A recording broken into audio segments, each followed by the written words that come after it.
মা দেখলো সন্তান মদ খাওয়ার জন্য যায় নাই। সন্তানকে ডাক দিয়ে বলেন, সন্তান কি ব্যাপার, কি হয়েছে তোমার? সন্তান বলে, মা তাকায় দেখো, মাটির মধ্যে পড়ে থাকতে দেখলাম এই আয়াত, যে আয়াতের মধ্যে আমার মাওলার নামটা লেখা। মা বলো, আমার মাওলার নাম মাটির মধ্যে পড়ে থাকবে, আর দুনিয়ার মানুষ সেই নামটাকে পাড়ায় পাড়ায় জানে, তা হতে পারে না, হতে দেওয়া যায় না। মা সঙ্গে সঙ্গে চোখের কোনায় পানি। মা আল্লাহর দরবারে দোয়া করে, আল্লাহ এই বুঝি আমার সন্তানটাকে তুমি দ্বীনের জন্য, হেদায়েতের জন্য কবুল করেছ। আল্লাহ আমার সন্তানটাকে তুমি হেদায়েতের রাস্তা থেকে দূরে সরায় দিও না। আল্লাহর বান্দার দিনটা কেটে গেল এই আয়াতে কারিমাটাকে নিয়ে। সন্ধ্যা হয়ে যখন রাত্র হয়ে গেল, চিন্তা করলাম কি করা যায়, এই আয়াতটাকে কোথায় রাখা যায়, কোরআনটাকে কোথায় রাখা যায়। তাজিমের জায়গা থেকে, কোরআনের মুহাব্বতের জায়গা থেকে আল্লাহর বান্দা চিন্তা করলো, আমার মাওলা যত বড়, আমার মাওলার জবানের কালামটাও তো তত বড়, আর আমার মালিকের নামটাও তো তার চাইতে বড় কম নয়। আমার মাওলার নামটা যে আয়াতের মধ্যে লেখা, ওই আয়াতটাকে আমি ঘরের উঁচু একটা জায়গার মধ্যে রাখবো। আল্লাহর বান্দা উঁচু একটা জায়গার মধ্যে রেখে যখন ঘুমায় গেল, ওই স্বপ্ন যোগে কে যেন ডাক দিয়ে বলে, রে গোলাম, আমি মাওলার নামটাকে এত তাজিম, এত মহাব্বত, এত সম্মান করেছ, আমি আল্লাহর কাছে তাজিমটা বড় ভালো লেগেছে, বড় পছন্দ হয়েছে। যাও যাও, এই তাজিমের কারণে, সম্মানের কারণে আমি আল্লাহ তোর জীবনের যৌবনের সব গুনাহকে মাফ করে দিলাম। এর বাংলা শুধু তাই নয়, তাই নয়, তুই যেমন আমার নামটাকে ঘরের উঁচু জায়গার মধ্যে রেখে দিস, আমি আল্লাহর কাছে এটা বড় ভালো লেগেছে, আমি আল্লাহর কাছে বড় পছন্দ হয়েছে। যারে গোলাম, যাও যাও, আমার নামটাকে যেমন উঁচু জায়গার মধ্যে রেখে দিয়েছ, রেখা দিয়েছ, আমি আল্লাহ খুশি হয়ে তোর নামটা আমার ওলিদের কাতারে, ওলিদের দফতরের মধ্যে তোর নামটাকেও আমি উঁচু একটা জায়গার মধ্যে লিখে দিলাম। এজন্য কোরআনের মুহাব্বত লাগবে, কোরআনের ভালোবাসা লাগবে। যে বান্দা কোরআনের মুহাব্বত করবে, পয়গম্বর বলেন, ফাইন্নাহু ইয়াতি ইয়াউমাল কিয়ামাতি শাফিআন লিআসহাবি, বলে কোরআনের মুহাব্বত লাগবে, এই কোরআনের ভালোবাসা লাগবে, কোরআনের আসহাব হওয়া লাগবে, সাহাব হওয়া লাগবে, এই কোরআনের হামিল হওয়া লাগবে। বলে কোরআনের হামিল যেই মানুষটা হবে, আল্লাহ তাআলার বান্দা, আল্লাহ তাআলা কিয়ামতের ময়দানে এই কোরআনের সুপারিশের উসিলায় তাকে maaf করে দিবে। এজন্য আদবের সাথে একটু জানতে চাই, বলেন তো কোরআনের প্রতি মহব্বত আমাদের আছে না নাই? আর একটু আসতে বলেন, আছে না নাই?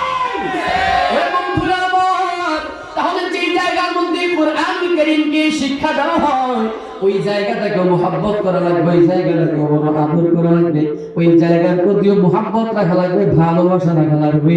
তার মানে আপনাদের গ্রামের এই যে মাদ্রাসা, দারুল উলুম আশরাফিয়া মাদ্রাসা, এই মাদ্রাসাটাও নিঃসন্দেহে জমিনের মধ্যে উত্তম একটা জায়গা, ভালো একটা জায়গা, শ্রেষ্ঠ একটা জায়গা।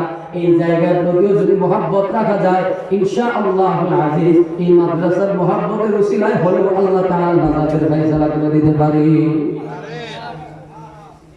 তাহলে এই কোরআনের মহব্বত রাখতে রাজি আছেন ইনশাআল্লাহ? রাজি আছেন ইনশাআল্লাহ? তাহলে শেষ কথা, আখিরি কালাম, আজকের আলোচনা থেকে ছোট্ট একটা নিয়ম করে দেব।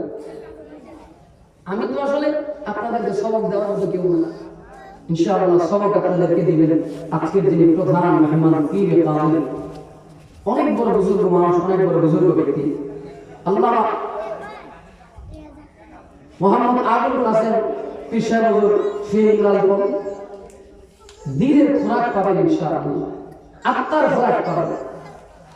আর আলোচনা করবেন আমাদের এই তিতাস, আমাদের কুমিল্লা রহমতের গৌরব, আপনাদের গ্রামের প্রীতি সন্তান হযরত মাওলানা মুফতি বিলাল হোসেন কাসেমি দাওয়াত বরকাতুল্লাহ আলিয়া, আমার মুরব্বি হযরত আলোচনা করবেন দিনের খোরাক পাবেন ইনশাআল্লাহ। দেখেন, আমি যতটুকু বললাম তার কাছ থেকে, তার মধ্য থেকে ছোট্ট একটা কাজ আপনাদেরকে দিয়েছি। নিয়োগ করেন, যেহেতু হাফিজে কোরআনের দাম এত বেশি, হাফিজুল কোরআনের এত দাম বেশি, রাসূল যেহেতু বলেছেন খায়রুকুম মান তাআল্লামাল কোরআন ওয়া আল্লামা, আচ্ছা একটু জানতে চাই, বলেন তো রাসূলের হাদিসের উপরে বিশ্বাস আমাদের আছে না নাই? রাসূলের কথার উপরে ইয়াকিন আমাদের বিশ্বাস আছে না নাই? যদি থাকে, ইয়াকিন যদি থাকে, রাসূল বলেন খায়রুকুম, তোমাদের মধ্যে তারা দামি, তারা শ্রেষ্ঠ, তারাই উত্তম কারা মান তাআল্লামা আল কুরআন ওয়া আল্লামা, যারা কুরআনের ইলম শিখে এবং শিক্ষা দেয়, এরা দামি, এরা শ্রেষ্ঠ, এরা উত্তম, এরা কল্যাণকামী, এরাই জমিনের মধ্যে সবচেয়ে উচ্চ, যারা কোরআন শিখে এবং শিক্ষা দেয়। তাহলে রাসূল যেহেতু বলে নাই যারা ইঞ্জিনিয়ার হয় এরা দামি, নবীজি যেহেতু বলে নাই যারা ডাক্তার হয় এরা দামি, যারা কোটিপতি হয় এরা দামি, যারা বিজনেসম্যান হয় এরা দামি, রাসূল যেহেতু বলে নাই বলে বাংলাদেশের শ্রেষ্ঠ ধর্মটা, শ্রেষ্ঠ ধনীটা দামি, যেহেতু এইভাবে বলে নাই, যেহেতু রাসূল বলেছেন যারা কোরআন শিখে শিখায় এরা দামি, তার মানে নিয়ম করেন আমার পরিবারের মধ্য থেকে অন্তত একজন হলো দামি সন্তান থাকবে। ঠিক পারি ইনশাআল্লাহ? এই নিয়মটা করতে পারি ইনশাআল্লাহ। নিয়ম করেন যে আমার পরিবারের মধ্যে অন্তত একজন সদস্য হলেও, রাসূলের হাদিসের ভাষা অনুযায়ী একজন হলেও আমার দামি সন্তান থাকবে আমার পরিবারের সদস্য। রাজি আছেন ইনশাআল্লাহ? যদি কারো ছেলে থাকে, ছেলে মাদ্রাসায় পড়ান, দামি সন্তান বানান, আদর্শ সন্তান বানান, নেককার সন্তান বানান। যদি ছেলে না থাকে, নাতি নাতনি থাকে, নাতি নাতনি পরিবারের সদস্য, এদেরকে মাদ্রাসায় পড়ান, হাফিজুল কুরআন বানান, আলিমুল কুরআন বানান, হাফিজুল কুরআন, হামিলুল কুরআন বানান। দেখবেন এরা দামি। আর এই দামির উসিলায় আপনি চেষ্টা করার কারণে এই সন্তানের উসিলায় আল্লাহ আপনাকে হয়তো কিয়ামতের ময়দানে নাজাতের ফয়সালা করে দেবে। এজন্য রাজি আছেন ইনশাআল্লাহ? রাজি আছেন ইনশাআল্লাহ? যতটুকু কথা বললাম, কথার মধ্যে যদি ভুল করে থাকে ক্ষমা সুন্দর দৃষ্টিতে দেখেন। একটু ব্যস্ততার কারণে মূলত আসার মতো সিচুয়েশন ছিল না। ওই যে বললাম আমার মুরব্বী, শ্রদ্ধাভাজন বড় ভাই উস্তাদুল মুরব্বী মুফতি বেলাল হোসেন কাসেমী রাহমাতুল্লাহ আলাইহি হযরত ফজলি আদেশ করেছেন, হযরতের আদেশ আর আমার শিরোধার্য, হযরতের আদেশ আমার জানা শেষ। এই কি গজল, কোন গজল বুঝবো না, এই গজল একটা কি গজল একটু লাগবে বাবা? হ্যাঁ জি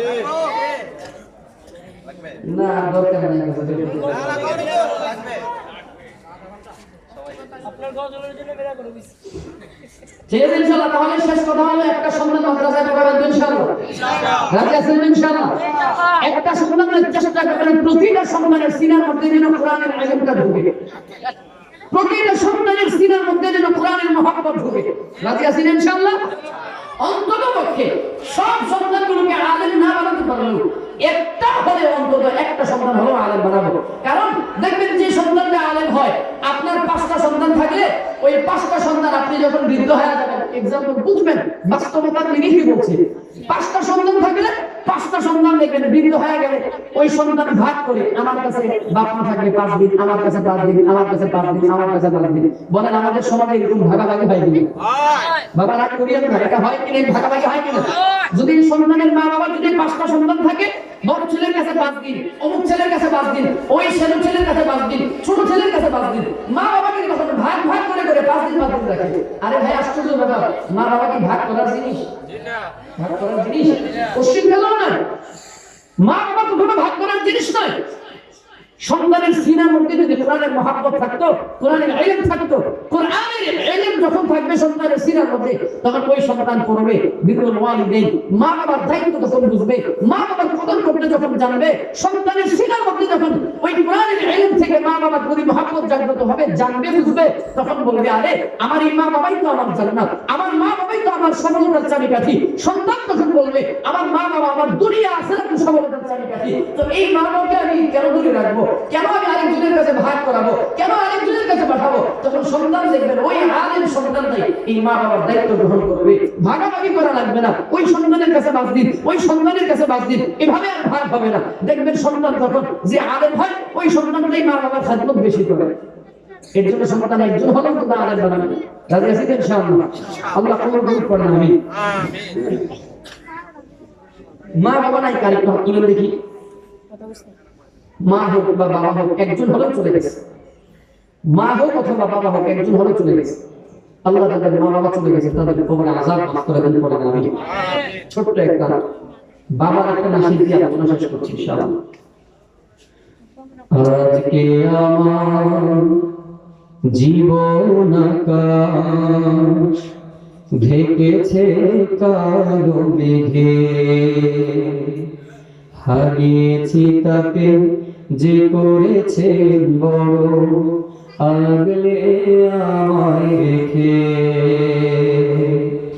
আর কোনদিন দেখব না বাবা তোমারই চাঁদ মুখ, ভাবতে আমার দুঃখের পাথরে ভারী হারিব।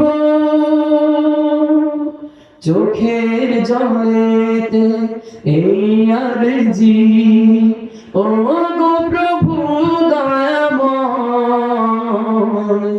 আমার বাবা তোরেতে যেন জান্নাত নসিব হয়, জান্নাত নসিব হয়। কত শত ত্যাগ করেছো তুমি আমাকে গড়ার তরে, পূর্ণতায় শূন্য যে সব তুমি নাই ঘরে। বিষাদের হাওয়া লাগতে দাওনি আমারি দেহ গায়, ডাকবে না হাত বাড়িয়ে আয় খোদা বুকে আয়। চোখের জলেতে এই আরজি, ও গো প্রভু দয়াময়, আমার বাবা তোরেতে যেন জান্নাত নসিব হয়, জান্নাত নসিব হয়, জান্নাত নসিব হয়। যাদের মা বাবা চলে গেছে আল্লাহ তাদের কবরের আযাব মাফ করে দিক, পড়েন আমিন। আজকে দোয়া চাই আমাদের তিতাস উপজেলার সদস্য ছিলেন মরহুম আল্লাহ শিরুমিয়া